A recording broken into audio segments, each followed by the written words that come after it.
It's time for Dodger baseball.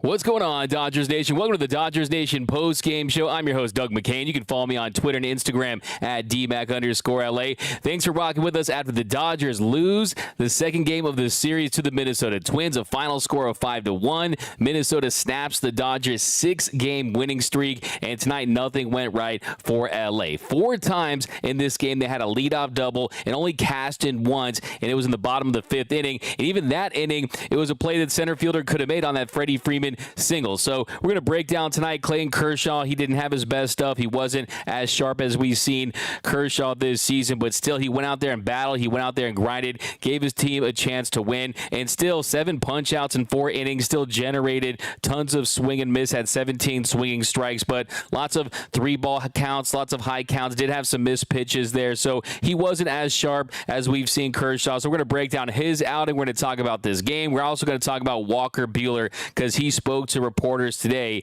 and he had some very interesting things to say about a possible return at the beginning of September. So that really is kind of my biggest takeaway from today. But yeah, the Dodgers, they lose to the Twins, a frustrating game, a game where it felt like nothing was going right. And Craig Osterberg, top of the show, says no Will Smith, no victory. And yeah, that is something that I think it's very interesting to discuss. If you know the Dodgers record this season, it's like 19-5. It's an unbelievable record when he's in the lineup, and that's going to be one of the pressing questions moving on because he is a game-changing player. He is a difference maker. It's not about is he the best hitting catcher in baseball, is he one of the best hitters in baseball, period, and they missed his bat in the lineup tonight. I've said it for a couple days now that if Will Smith is going to sit, it's going to impact this lineup in a big, big way. You saw that tonight. They were only able to get 1 run across. If you look at the clutch hitting, they go 2 for 12 with runners in scoring position. They left 9 Dodgers on base. So,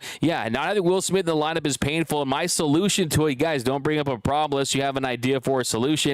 And I think it's pretty simple. JD Martinez is a guy that, yes, he's had some nice quality at bats of late, had the big 3-run home run, had the game-tying home run, the game-tying single yesterday. And yes, he definitely needs to get his at-bats, and they signed him for a reason. But still, this is a guy that you want to have in October. You want him in the postseason. You want to keep him fresh. This is a guy that got injured and hurt his back just running to first base against the Chicago Cubs. So I think it's pretty easy that if Austin Barnes is going to be behind the plate, who at this point, I don't know if I'd rather see Kershaw bat than Austin Barnes at times.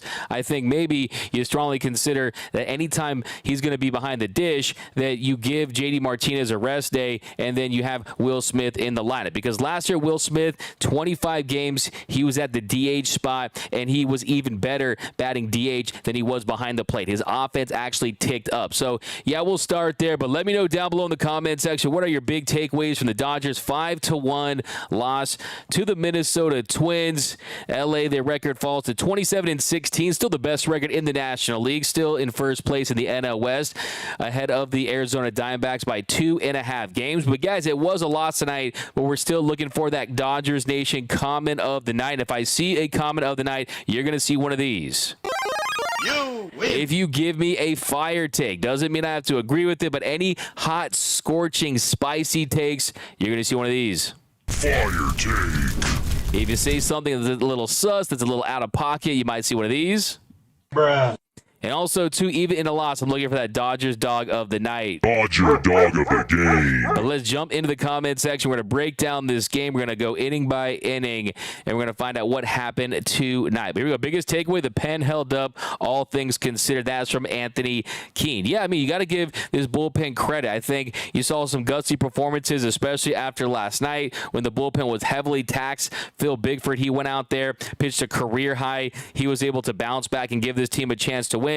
And yeah, I mean, they're set back. I mean, when you only get 4 innings from Noah Syndergaard, when you only get 4 innings from Clayton Kershaw, who in his previous start after the bullpen was taxed, after Noah Blistergaard had his issue, they were able to cover 8 innings and get 24 outs. Well, same situation is presented today, but the only difference is Kershaw wasn't able to go 7 innings. And, of course, that is the plan. That's what he wanted to do, but sometimes it just isn't your night. It's not like he got chased. It's not like he got rocked or anything like that. It's just he wasn't able to be efficient out there on the mound. He threw 47 pitches after just 2 innings, and at that point you knew it was going to be a long night for this Dodgers bullpen. But, hey, other than the 2-run home run to Farmer late in the game, they still had a shot to win. Justin Brule kind of just leaves one up, and yeah, Farmer, he's getting his revenge series against his Dodgers team. But yeah, for the most part, I think the bullpen, they gave this team a chance to win. And look, if you look at the Minnesota Twins tonight, I mean, everyone likes to talk about, of course, the Dodgers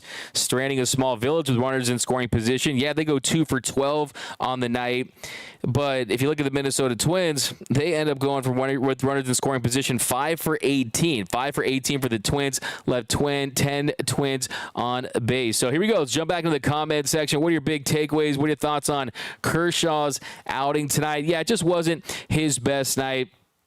And you could see from early on, he just wasn't able to be efficient.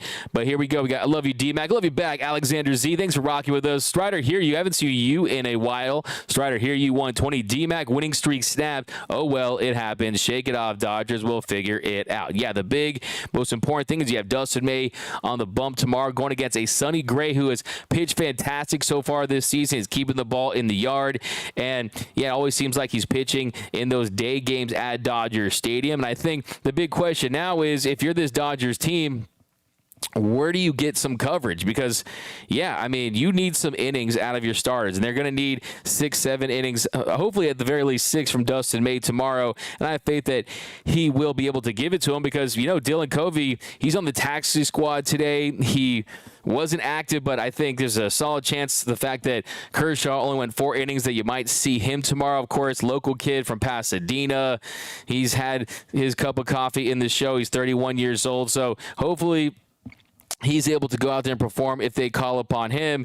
And, yeah, I mean, if you look at this Dodgers team, I mean, they are playing a lot of games consecutively. I mean, they do not have an off day until May 25th. So that's Thursday. They don't have an off day. So I think with Noah Syndergaard's blister issues, you definitely want to get some length out of this bullpen. And Gavin Stone could be the move, especially if you have your doubts about Noah Syndergaard. You give Gavin Stone another opportunity to come up and pitch at this level. And Stone tonight in his start, 24 swinging misses, had 10 strikeouts. The fastball velo was up. It was through the roof. So, yeah, Gavin Stone, I think he deserves another opportunity. He's a stone's throw away, and I think that you definitely call him up if you have any doubt about Noah Syndergaard. So, yeah, give me your thoughts on that. Where are they going to get the coverage from this bullpen? We got get rid of Roberts from Careless Whisper. We got some rando. Biggest takeaway, Joey Gallo looked fixed. Yeah, Joey Gallo was always going to be the beneficiary of one of these new rules. And yeah, give him a lot of credit. I mean, he's a guy that's gone through a lot playing for these mega franchises, the Yankees, the Dodgers. And yeah, he was an all-star a few years ago and one of the more prolific sluggers in the game. But yeah, Joey Gallo definitely looks a lot better. Today goes 2 for 4. So yeah, Joe Gallo, I mean, give him a lot of credit. I mean, he's really starting to turn his career around. I mean, he's still hitting just above 200, but the OPS at 886, 9 home runs, 21 RBIs on the year. So yeah, he was never going to be a real option for the Dodgers, I don't think. I mean, you saw the deal he signed. Yeah, you got to give the Twins a lot of credit for signing him on that deal, and I think it's a good situation for him. I mean, a 1-year, $11 million contract, not a lot of pressure, trying to really reestablish himself and hopefully get himself a better contract. We got Dieter Rule played bang on the drum all day, and I saw the sign when Correa was bang. That's from Michael. I actually spoke to Dieter Rule when I was in the press box not a few days ago, and actually we were talking about that, and I was telling him about playing that I saw the sign line with Correa. So, yeah, it's great to see him. You know, that's how he kind of works. He doesn't like to do too much stuff that's on the nose like that, but sometimes you just have to do it. And it was merciless booing of Carlos Correa. And, yeah, I mean, he's definitely, I mean, maybe Barry Bonds, but I don't think that with Barry Bonds it was this much vitriol. It was this much hatred. I mean, look, I've been in left field, and I've been one of those guys booing at the top of my lungs when Bonds was in there, but I think this runs a little deeper. I just have to admit that, because I think with Barry Bonds, even with the steroids,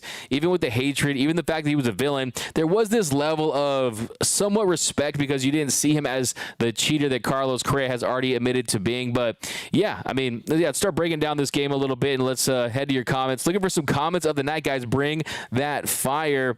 We got Dodgers had 5 or 6 hitters hitting under 220. Yeah, the lineup today, I mean, Will Smith not in that lineup. I mean, James Outman, he continues to struggle in this one. I mean, he goes 0 for 4 with 2 strikeouts. Mookie Betts, he's another one of the guys who he had a leadoff double in this one that they weren't able to cash in on. I mean, the bottom of the first inning, he gets a leadoff double to left. Freddie, he fouls to third. Hayward walks. Then Muncy fouls the catcher, and then Martinez fouls out. So they had a great opportunity to start this game on a strong note and get ahead early and strike first blood, but they were unable to. Freddie Freeman is continuing to hit, though. He goes 2 for 3 tonight, got the Dodgers only RBI there in the bottom of the 5th inning. But yeah, you look at that 4th inning, Max Muncy, leadoff double.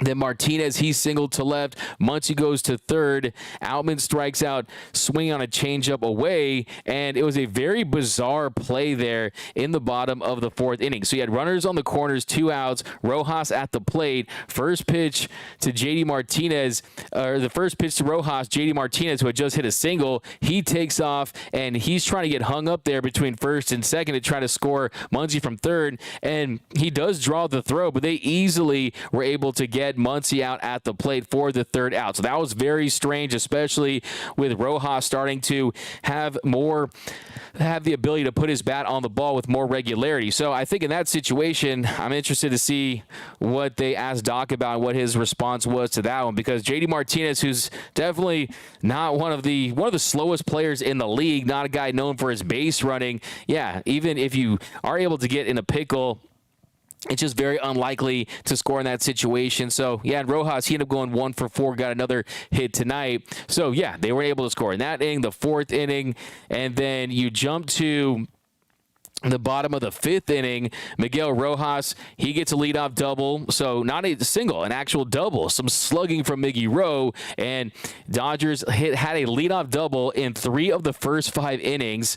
And after that, Austin Barnes, he flies to left for the 1st out. Mookie, he grounds to short for the 2nd out. And then Freddie Freeman, 0-2 count. He singles to center to score Rojas to make it 3-1.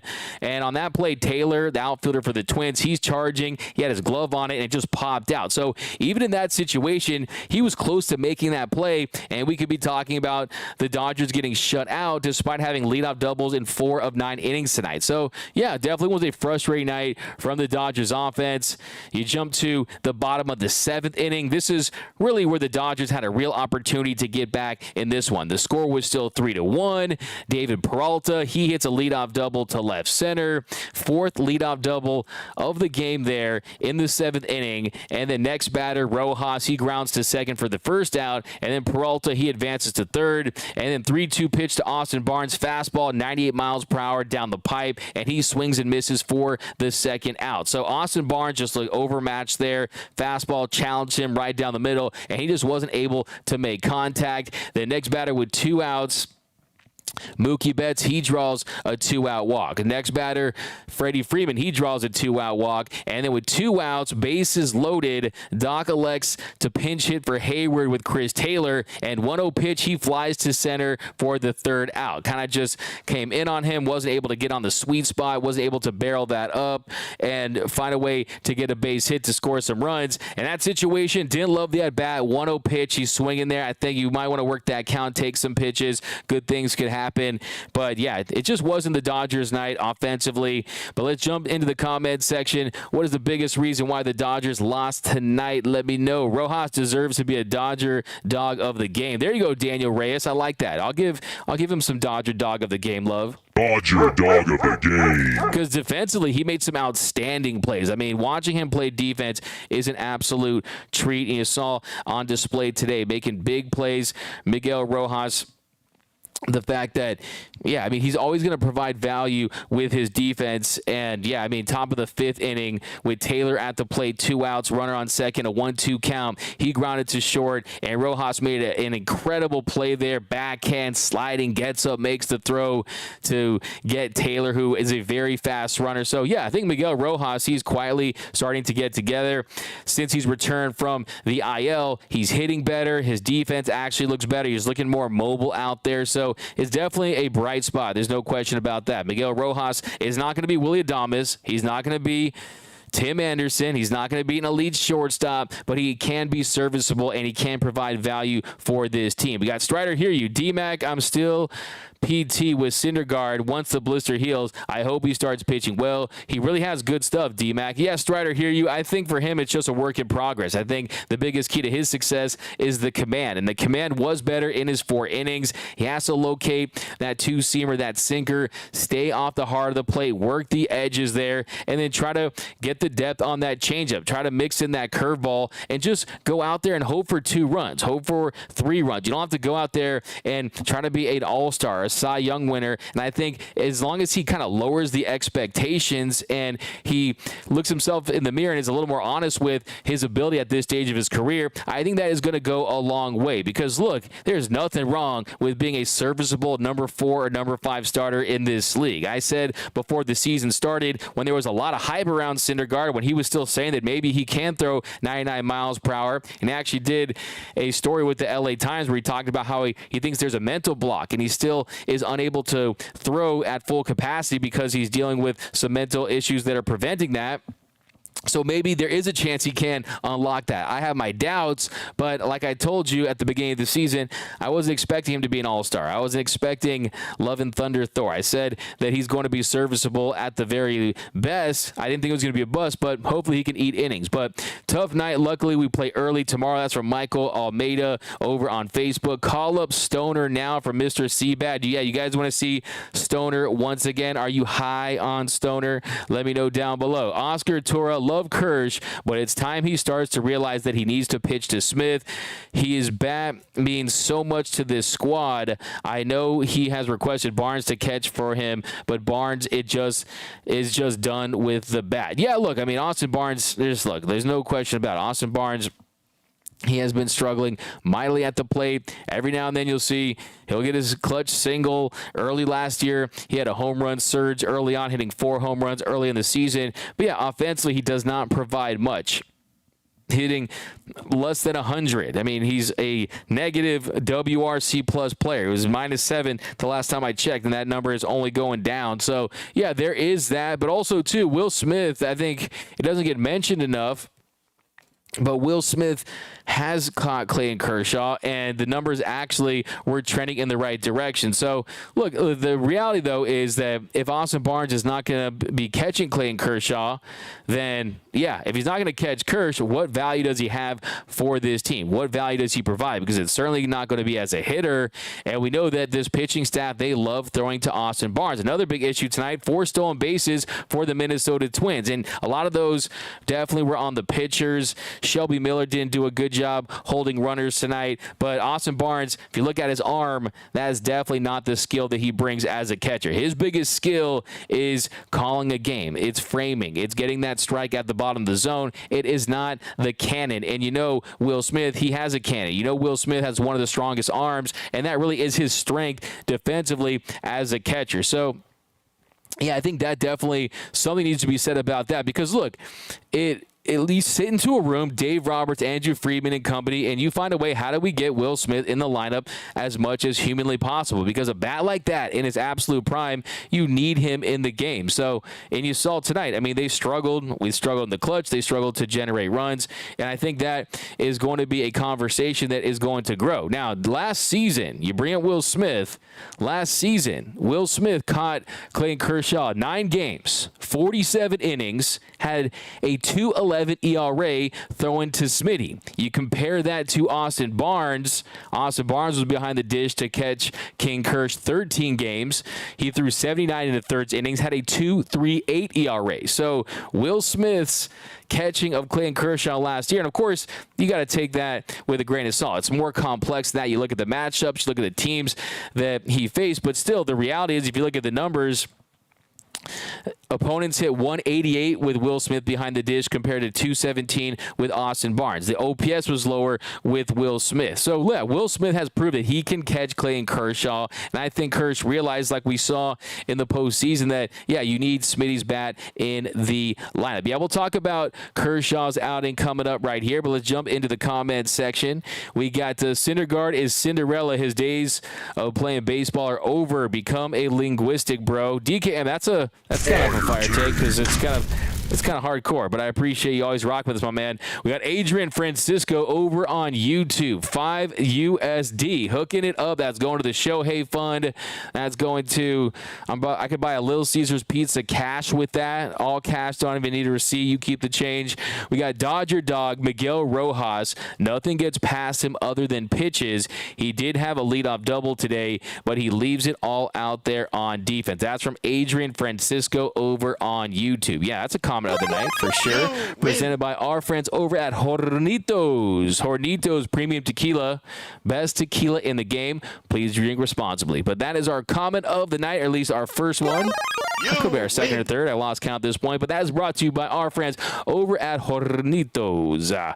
But yeah, look, the reality is, in this day and age, you don't have a DH. You have a potent lineup that has a lot of depth when they're clicking, when they're firing on all cylinders. So yeah, I think, like I said before the season, he does provide value. He is a top 5 to 10 shortstop defensively. Last year, 15 defensive runs saved. He was up there with some of the league leaders. So even at the age of 34, he can still range. He can still make the throws. He still makes highlight catches. And look, it's a treat to watch Miguel Rojas play defense. And after watching Trey Turner, especially in the NLDS against the San Diego Padres, where his error in Game 2 with Brusdar Graterol on the mound really cost him that game. And you saw even later in that series when he's out in left field and he's trying to make a play at balls that are the left fielders. So, yeah, after watching Trey Turner play the position, it wasn't that fun to watch. So going from Trey Turner defensively to Miguel Rojas defensively, it definitely has been a pleasant sight, especially since Rojas has returned from the IL. We got Anthony Keene. Dieter makes you think sometimes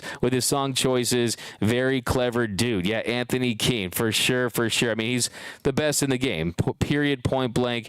He is elite. We got Diane Schroeder. The Dodgers are either hot or cold, no in between. Diane Schroeder. Yeah, look, that is pretty much what you're going to get with this team. I think it has incrementally got better, and they are showing they can win with different ways. You don't always need to slug. Yesterday they got up to a big league. You saw multiple home runs. We also saw base hits. J.D. Martinez singles late in that game to tie the game. Phil Bigford, he steps up in a big spot. You saw early in the season, Peralta, he gets a walk-off with a single. So it's not always about the slug, but yeah, this team, if you look at over 50% of their runs have come via the home run ball. So this organization, they don't want to give up outs. And there were a couple scenarios tonight where, yeah, they could have gone small ball. They could have tried to get that runner across and try to get one run at a time, but they don't want to give up outs. They want to play for the big inning, and it has worked in the past. So they're going to stick with that formula, but I also think you're seeing them mix in the stolen base more. You're seeing them give up at-bats a little more with guys like Peralta and Rojas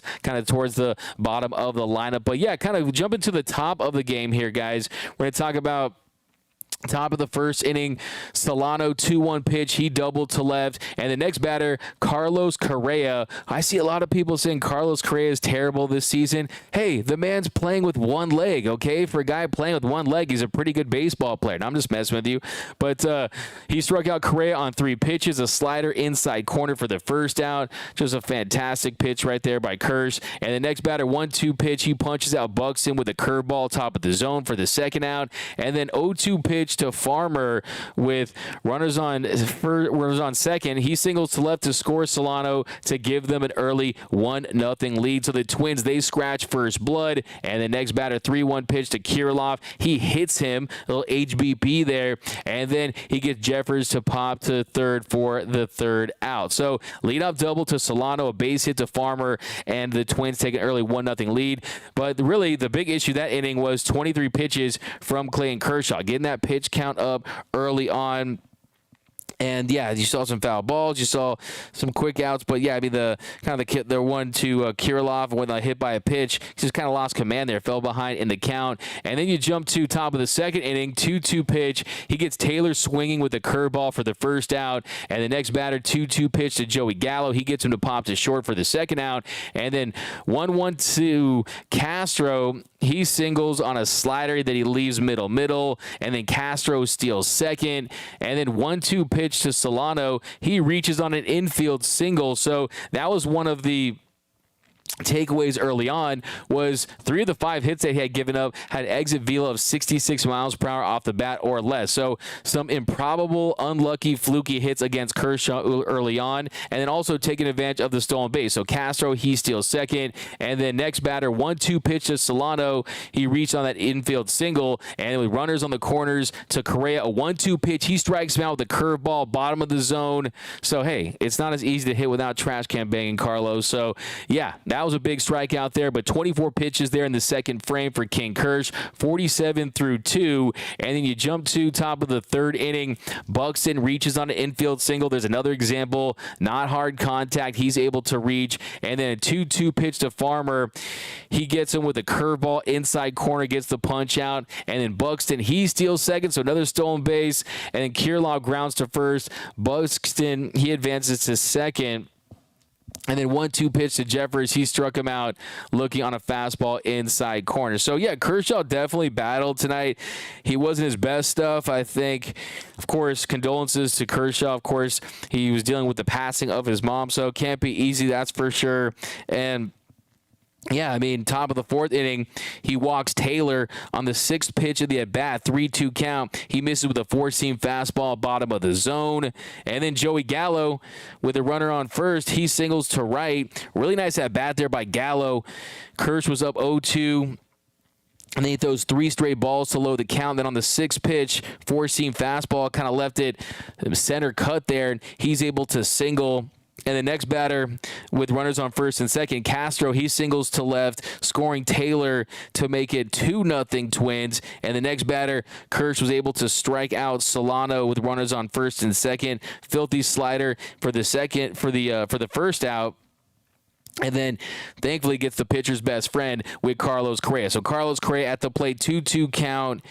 And he fouls off the slider on the 5th pitch. On the 6th pitch of the at-bat, he grounds into an inning-ending double play. So they get 1 run on 2 hits. And then Shelby Miller, yeah, I mean, he goes 2 innings, but Miller comes in, and really what hurt him too, stolen bases. He walks Buxton. He steals second.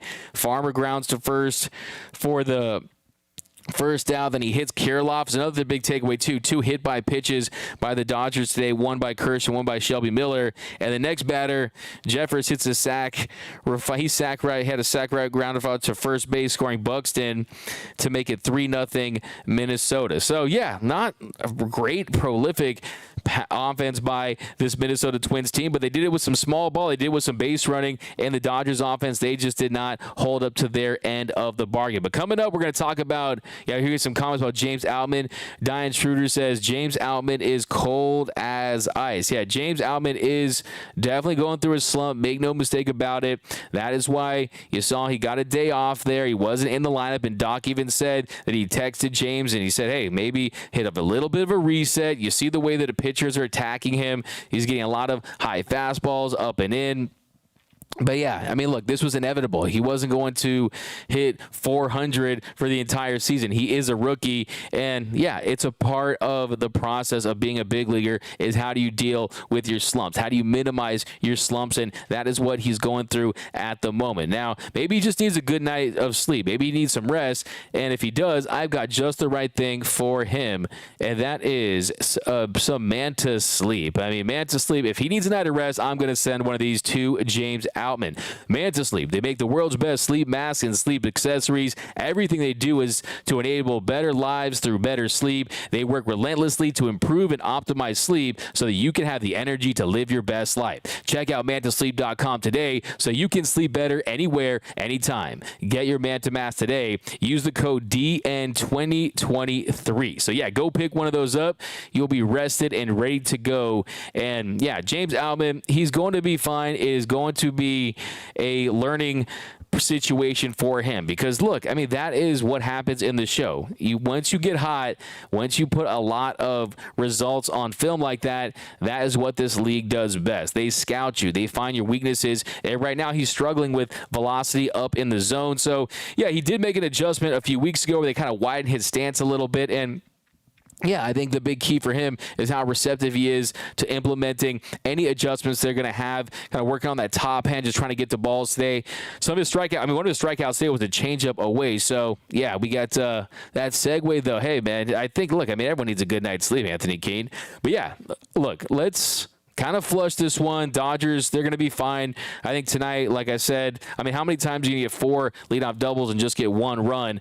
It is a rare occurrence. So, yeah, I mean, some of my Michelada half-full takes today, some silver linings from tonight. One of the bright spots, Victor Gonzalez, he was in that game there in the 7th, facing the 2, 3, and 4 hitters of that potent Twins lineup with Carlos Correa. He was hearing some massive cheater chants in the background. 1-2 count, Correa, he singles to left, a sinker that Vic Vigon just left up a little bit. And the next batter, Buxton, he grounded into a double play to second.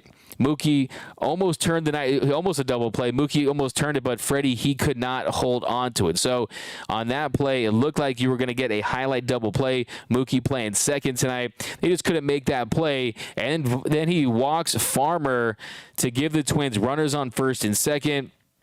And the next batter, he strikes out Kirilloff swinging on a slider for the second out. And then he gets Jeffries to fly out for the third out. So, yeah, did a nice job bouncing back after giving up that leadoff single to Correa after they weren't able to make that play there on the ground out. So he did a nice job. Got to give him a lot of credit. And, yeah, I mean, look, Kershaw, we talked about his outing, just not vintage Kersh, no master class, but still he did not pitch poorly. He won't be happy with his start, but really it was the pitch count just getting away from him early. Did have some misses, but the pitch count just went up, just too many deeper counts early on, some foul balls, but did have some nice swing and miss. But, yeah, next thing I want to talk to you guys about is Walker Buehler. So we're going to talk about Walker Buehler in just a second, and we're going to dive into what he had to say. But first, here we go. We got Strider, here you 120. Guys, James Outman is technically a rookie. Give him time. He'll be fine. DKM, Correa gets booed harder than George W. Shush. That's from DKM. We got Craig Osterberg. Soon teams will just walk Mookie and Freddie. No one can hit their weight.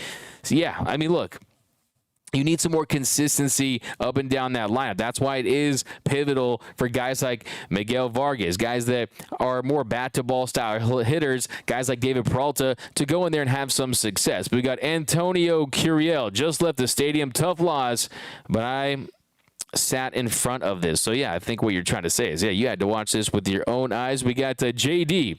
That many leadoff doubles wasted is rough. Yeah, we've discussed that tonight. And, yeah, unfortunately, they just weren't able to get that big hit when they needed it, and they opted not to go with the small ball. And with the score like it was, a 3-1 game, you look at this offense, you think, yeah, they should have the ability to find a way to bring those runners home. And there were multiple instances. I think the seventh inning, going with Chris Taylor, pinch hitting for Hayward, who is another guy that's starting to slump. So if you look at some of the guys that are slumping, Hayward, Outman, I mean, there's guys up and down this lineup that were trending in the right direction that now are battling through some things, and they're going to need it. Like I said, they won't have a day off until May 25th. Lots of road games, lots of games against the American League, and they're going to need guys to kind of shake this off so this team can continue their winning ways. We got Mr. Seabad, Miggy Rowe is starting to heat up. We got Miggy Rowe, LOL, from Swelling Sausage. David Sabatini, DMAC, uses words like most people use hair products. that's a good one. That might be a little bro too. Will Smith needs to start every day. That's from Michael Bilgen over on YouTube. Diane Schroeder, I'm not going to be mad at Miggy Rowe. We got Adrian looking at the positives. First and shortstop are solid. Not going to jinx third, but it's been solid there too. Infield putting it together is major. That's from Adrian. Yeah, if you look at Muncie's defensive metrics, they're definitely below average. For him, if he's leading the league in home runs with 14, then you feel good about, hey, look, you got to look at the net positives with him playing third base and just trying to take the good with the bad. So I'm not against that. And I think, yeah, like you said, there are like if there's one position on the diamond that you can say, hey, let's go glove first. It's shortstop, especially with the restricted shift. So Miguel Rojas, as long as he's respectable, if he's hitting above 250, look, you're not going to get OPS in the 700 or 800 range. I mean, that'd be ideal. But batting average wise, a guy that's going to hit a lot of singles, a guy that hopefully can put the ball in play when he needs to. As long as he can be professional out there and give you a big league at bat and play above average defense, that's a guy that's going to provide value to this team. There's definitely something to be said there. It just doesn't show in the box score. I mean, defensive stats are fickle anyway. I mean, to a lot of people, and they take a long time to really assess them as far as getting an accurate assessment of a player's skill set defensively. But yeah, you don't see that in the box scores, and that's why some players, they don't get the respect that they deserve when they are defensive first type players. But anyone seen Will Smith? That's from Dave Rubin. We got Strider, hear you, D-Mag. I hope to see some Will Smith catch some time for Kershaw. Yeah, I laid out the stats for you earlier. It absolutely should happen. Boomer, Assassin, DFA, Thompson, ASAP. What are you talking about? He just had the walk heard around the world last night. No, but Diane Schroeder, it was nothing but stupid that Will Smith wasn't in the game tonight. Yeah, I think all you guys are pretty upset about the fact that Will Smith wasn't in the game. But if he was in the game, who'd be hosting the show? No, I'm just messing, guys. We got Ain't Nobody Got Time for Kershaw preferences. We got Lakers in 5 from RJ. We got Jonathan Morin. Ain't Nobody Got Time for Kershaw. Anthony Keene. My man D-Mac rolling in R's like a pro. Hey, man, I practice this stuff. We got Lakers and Dodgers losing tonight. No bueno. Yeah, Mr. Seabat. Hopefully they can do what they did in 2020 and they both win the title. Also what they did in 1988. It'd be great to see that. History repeating itself. It's all right. Tomorrow we take the series. So what I want to dive into next is Walker Buehler. So Walker Buehler, he spoke to reporters today. He threw a bullpen session, and he really offered some very telling and interesting nuggets. And the first thing I find very interesting is he was asked by a reporter about the tear, about the process, about the surgery, and he said it wasn't another tear. I had kind of a piece of bone from an old kind of injury that broke off and went into my ligament. So they had to cut it out. Nothing tore again. So that was very interesting. I mean, something broke off and went into his ligament, and apparently there's a lot of calcium buildup. There's a lot of things that just kind of go around in that area that they had to clean up. And he said that Dr. Neil Elitrach, who he said is the best surgeon in the world, a guy who did his first Tommy John surgery, Elitrach told Walker Buehler that that was the best surgery he's ever did. Now, I don't know if he's just trying to gas him up, but Buehler said he took that to heart. And look, I mean, Walker Buehler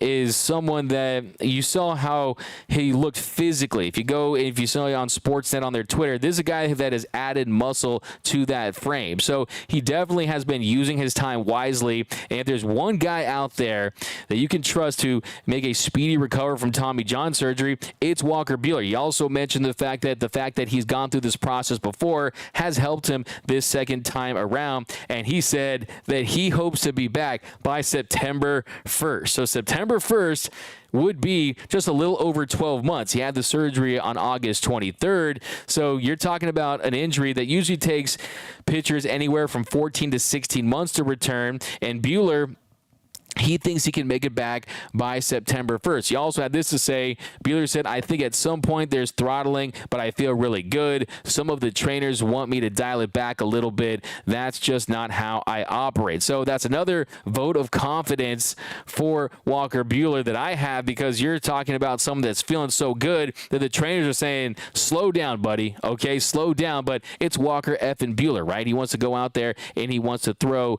and that's just the kind of guy he is. He has fire in his belly. And he also said, I think the first one went really good, so my expectation is that this one will too. There's ups and downs to it, and having been through it before, those aren't as scary. The, oh my God, did I just blow it again thing isn't really a fear anymore. So you hear a lot of pitchers talk about, yes, sometimes your arm is healthy, your arm is back to normal or close to where it was, but there's a mental component to it, fighting through that. There's also a feel component. Another thing I found very interesting is Walker Buehler told reporters that he wasn't looking for the feel from 6 months ago. He was looking for the feel from 18 months ago. So he wants to go back to being 2020, 2021 Butane that was pumping 98, 99 miles per hour and was one of the best pitchers in the game, versus last year when he told reporters he just did not feel the same. He didn't feel right all year, despite he was the only guy last year at the beginning of the season that was throwing a complete game. If you remember, he threw a complete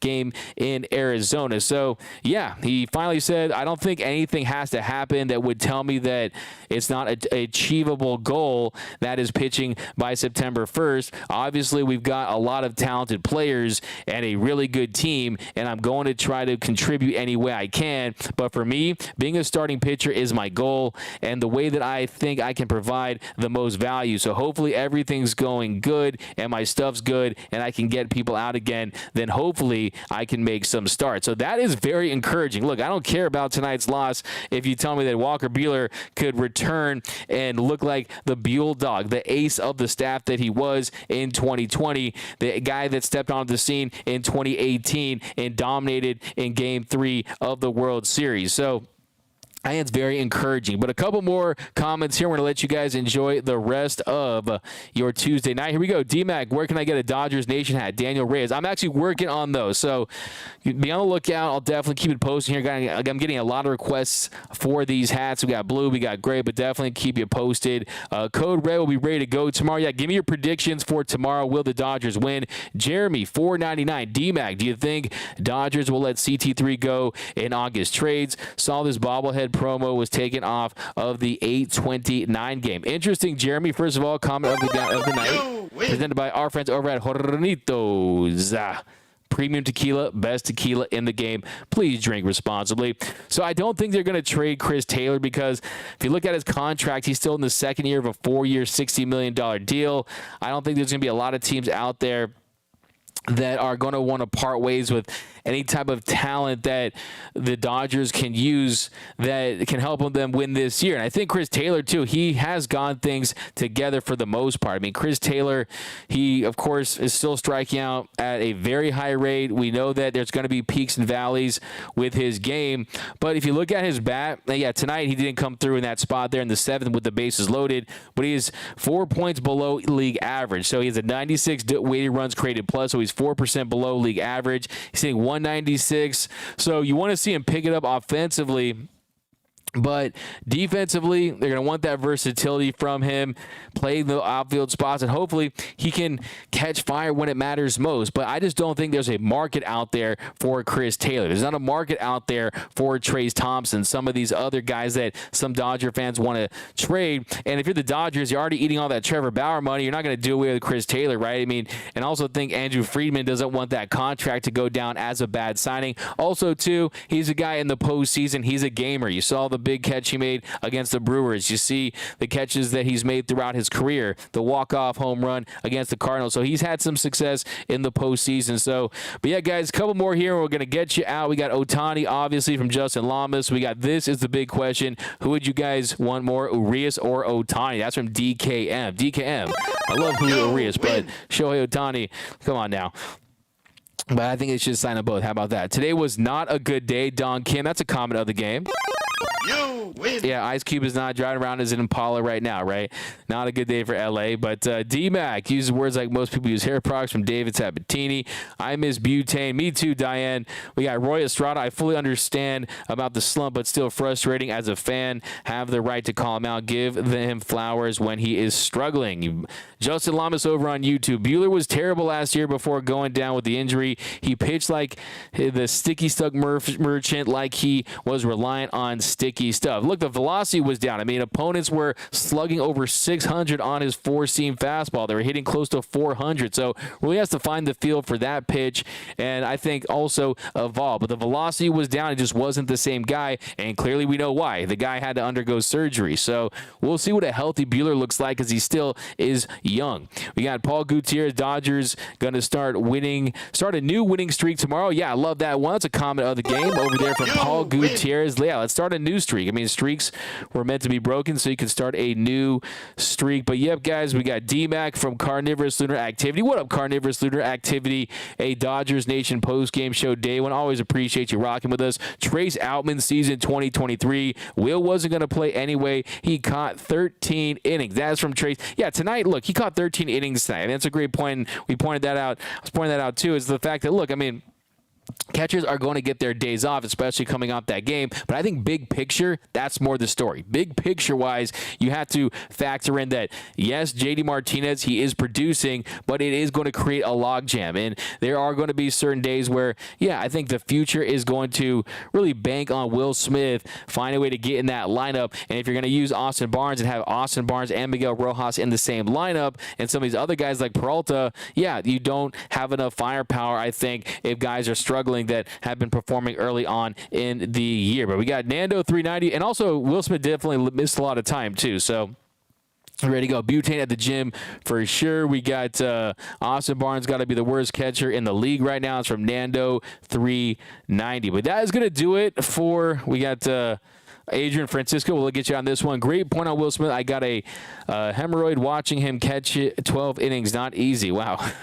Ben Luna, D-Mac. More like Rio D-Mac. Ben Luna. Okay, but thanks, guys, for rocking with us here on the Dodgers Nation post-game show. We'll hopefully be back with you guys tomorrow, a day game, so be sure to look out for us here on the Dodgers Nation post-game show. If you haven't subscribed to the channel yet, definitely hit that subscribe button. Also, hit that notification bell. We definitely want to see that as well. Tell your friends to subscribe to the channel. And my name is Doug McCain. You can follow me on Twitter and Instagram at DMAC_LA. Remember, nothing brings us together quite like Dodger baseball. And until next time, think blue, bleed blue, and I'm out.